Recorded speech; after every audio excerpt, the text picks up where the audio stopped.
এই ইহুদিরা জুলুম করে যাচ্ছে মুসলমানদের উপরে। ইহুদিদের বিরুদ্ধে কেউ প্রতিবাদ করে না, বিশ্বে একমাত্র ইরান এদের বিরুদ্ধে প্রতিবাদ করছে। এবং এই প্রতিবাদ করার কারণে ইরান এখন আমেরিকার শত্রু, ইহুদিদের শত্রু। সেটা তো হওয়া স্বাভাবিক, কিন্তু দুঃখজনক কথা হলো ইরান এখন সমস্ত মুসলমানদের যারা রাষ্ট্রীয় ক্ষমতার মালিক, এখন ইরান তাদেরও শত্রু।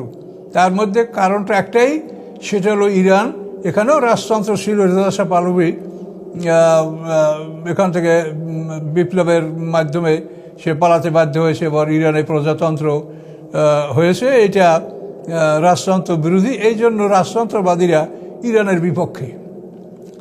এখন এটা হলো একটা দুনিয়ার ব্যাপার যে আমরা রাজত্ব টিকাবো কীভাবে, এই চিন্তা করে ইরানকে ধ্বংস করা হোক, নতুবা ইরান আবার সেই রাজতন্ত্রে ফিরে যাক, এই চেষ্টা নিয়ে পৃথিবীতে এই যুদ্ধ চলছে। এখন আমাদের কথা হচ্ছে, আমরা আলেম, জনগণ আমাদের কথা শুনে।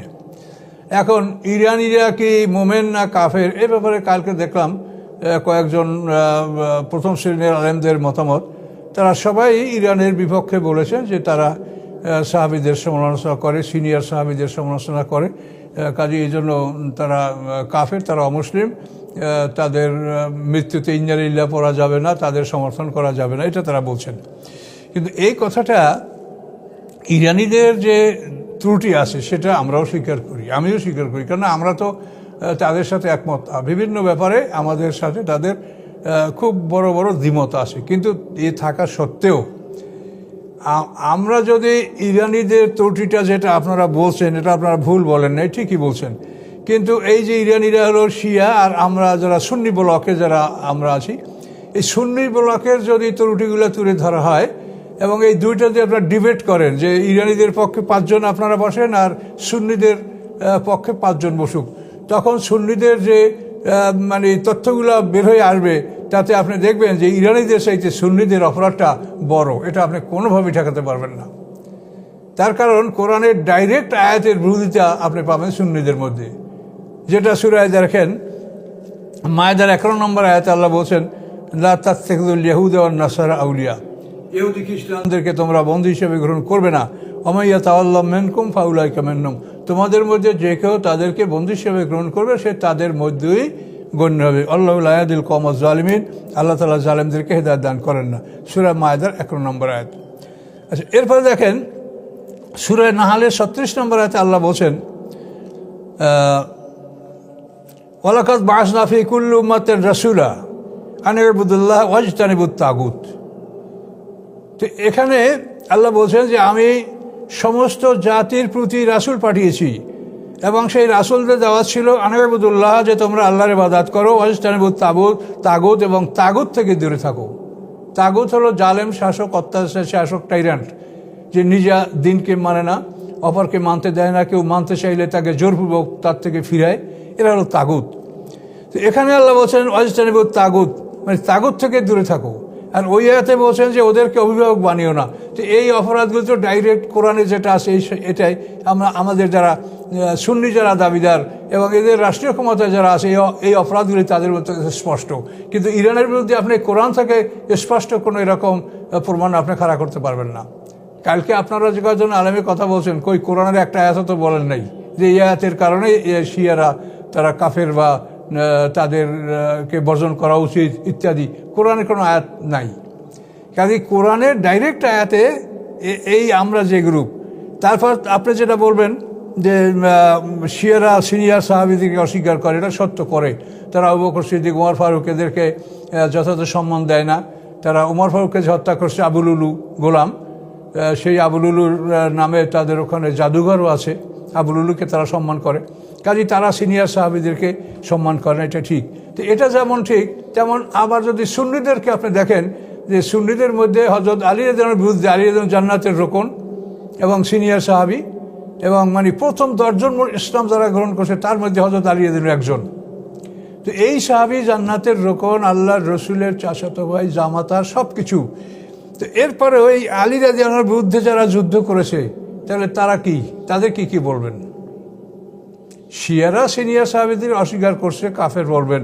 তাহলে আলী রাদিয়াল্লাহুর বিরুদ্ধে যারা যুদ্ধ করছে তাদেরকে আপনি কি বলবেন? আপনি তো ন্যায় বিচার করবেন। আপনি আল্লাহ তো বলছেন কুনু কাওয়ামিন লিল্লাহি শুহাদা বিল কিসত, যে তোমরা সত্যের উপরে প্রতিষ্ঠিত থেকে সত্য সাক্ষী প্রদান করো, এটা আল্লাহ কোরআনে বলেছেন। তাহলে এখন আপনি কি বলবেন যে শিয়ারা যেমন এই সিনিয়র সাহাবীদের অস্বীকার করে, আমরা সুন্নিরাও এরকম দেখা যায় যে সিনিয়র সাহাবীদেরকে আমরা অস্বীকার করছি, তাদের বিরুদ্ধে যুদ্ধ করেছি এবং এই যুদ্ধে 70,000 মুসলমানদের প্রাণ গেছে। এবং এই আলী আজমের বিরুদ্ধে যারা ছিল তারা আলী আজমকে পরাজয় করার পরে, ইমাম হোসেনকে শহীদ করার পরে তারা মদিনা আক্রমণ করছে। তখন মদিনার অসংখ্য জনগণ যুদ্ধ করে তাদের বিরুদ্ধে যুদ্ধ করে শাহাদাত বরণ করছে। মুসলিম বিন উকবা এই ছিল এজিদের সেনাপতি। মদিনা শহরে 360 জন সাহাবী শাহাদাত বরণ করছে, 360 জন সাহাবী। এগুলি কিন্তু সব তো আলিয়াদের বিপক্ষের লোকেরাই করছে। আলিয়াদের পক্ষ যারা তারা শিয়ার, আলিয়াদের বিপক্ষে যারা তারা তো সুন্নি বলে দাবিদার, মানে এখন সারা পৃথিবী তারা ক্ষমতার মালিক। তো এই ধরনের, তাহলে এটা যদি আপনি বলেন, আমি বলি না যে এটা আপনারা বলবেন, আমি বলি এইটা যে বর্তমান পৃথিবী যে অবস্থাটা আছে তাতে আপনারা জালেমদের বিপক্ষে জনমত সৃষ্টি হয় যাতে সেই কথাগুলো আপনারা বলেন। যারা জালিম, যারা অত্যাচার করে মানুষের বাড়িঘর নষ্ট করছে, এই আমেরিকা একটা স্কুলে বোমা ফেলে প্রায় 150-200 নাবালক বাচ্চাদেরকে হত্যা করেছে। গাজায় যেভাবে তারা মানুষের বাড়িঘরগুলি জোর করে দেওয়ার করে তারা লক্ষাধিক মানুষ হত্যা করছে। এই জালেমদের বিরুদ্ধে আপনারা জনমত সৃষ্টি করেন। এখানে এই বিষয়ভিত্তিক যে দোষ ত্রুটি এইটা নিয়ে যদি আপনি বলেন যে শিয়ারা কাফের, তা আপনারা বললে মানুষ শুনবে শিয়ারা কাফের, কিন্তু আল্লাহর কাছেও আপনাদের দাঁড়াতে হবে যে শিয়ারা কাফের। এই জালেমদের ব্যাপারে তোমরা কি ভূমিকা নিয়েছো? এই জালেমদেরকে তারা সমর্থন করে।